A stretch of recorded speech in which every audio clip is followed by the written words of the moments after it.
The theater was quiet in the way only a large room can be quiet. It was not empty. Every seat was filled. The lights were warm and soft, resting gently on the stage. The famous logo glowed behind the judge's desk. People breathed slowly, waiting. Some held programs in their hands. Some leaned forward. Some whispered, then stopped when the music faded and the room settled. Simon Cowell sat in his chair, one hand resting near the desk, his face calm but watchful. He had seen thousands of acts. He had heard every kind of voice. He knew how hope could sound, and how fear could hide inside a smile. Tonight, he expected another performance. Nothing more, nothing less. From the side of the stage, the choir walked out together. They were not dressed in bright costumes. They wore simple clothes, dark and neat, as if they wanted the sound to speak louder than the look. There were many of them. Old and young stood side by side. Some looked nervous, some looked steady. They arranged themselves carefully, shoulder to shoulder, filling the stage with quiet presence.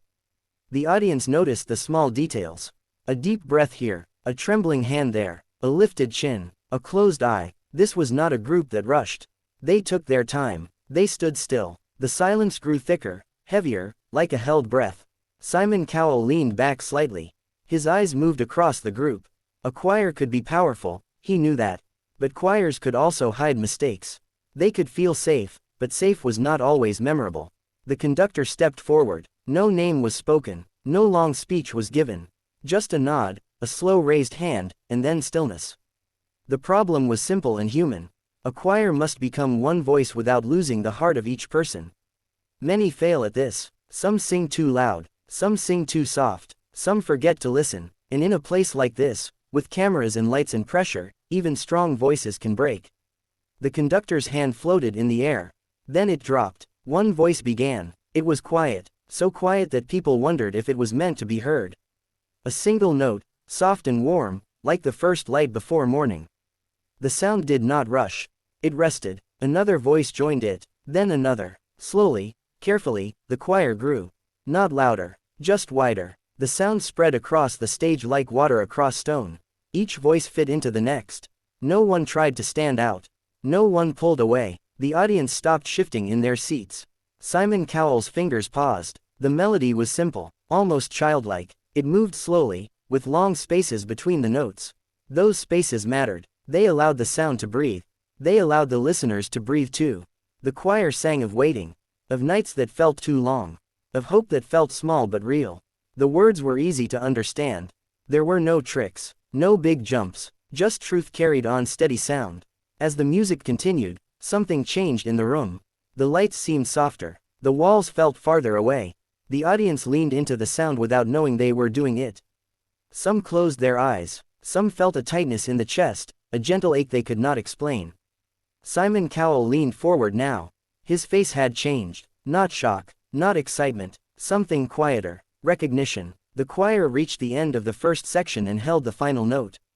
It did not end sharply. It faded, like breath on glass.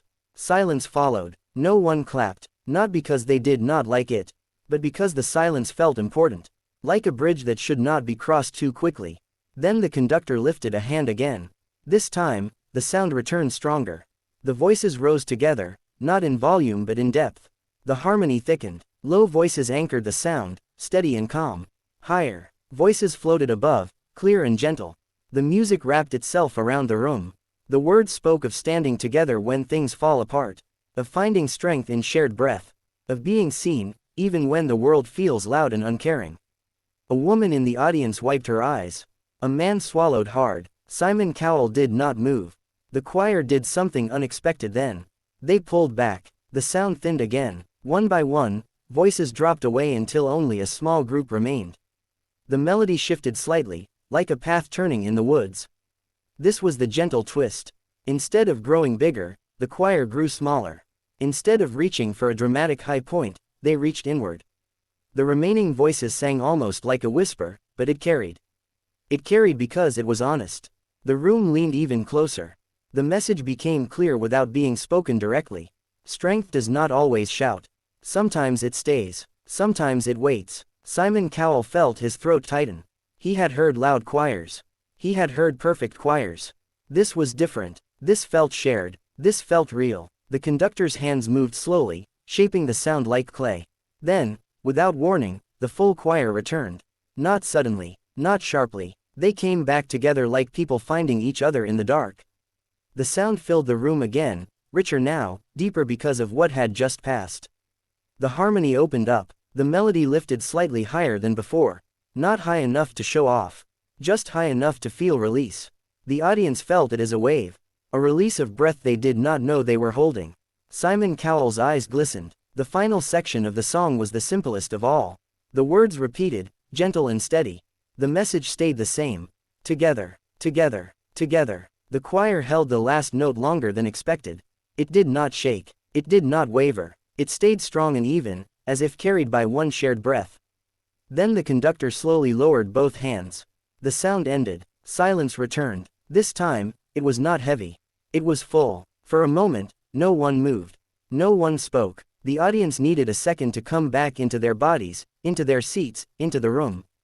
Then applause began. Not loud at first, just hands meeting hands. Then more joined. The sound grew, rolling forward like thunder that had waited long enough. People stood. Simon Cowell stood too. He did not clap right away. He looked at the choir. He nodded once, slowly. Then he brought his hands together. The applause did not stop. The choir members looked at each other. Some smiled through tears. Some closed their eyes. Some breathed out long, shaking breaths they had been holding since the first note. When the noise finally softened, Simon Cowell leaned toward his microphone. His voice, when he spoke, was quiet but clear. He did not use big words. He spoke about honesty, about listening, about how rare it is to hear a group become truly one without losing its soul. He paused once, searching for the right phrase. Then he said simply that the performance had silenced the audience because it had spoken to them. The choir listened, still and respectful. They did not celebrate yet. They seemed to understand that this moment was something to hold gently. The votes came later. The result mattered, but it was not the heart of the story. The heart of the story was the sound that stayed behind after the lights dimmed. People left the theater quietly.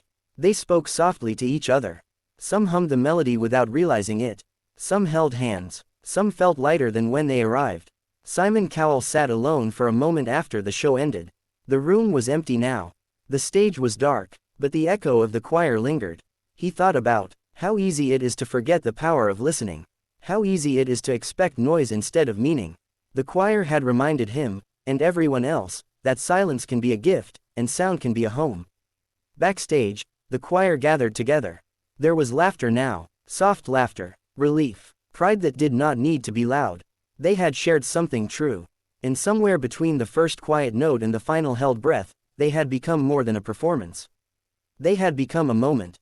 One that would be remembered not because it was perfect, but because it was human, and whole, and brave enough to be gentle.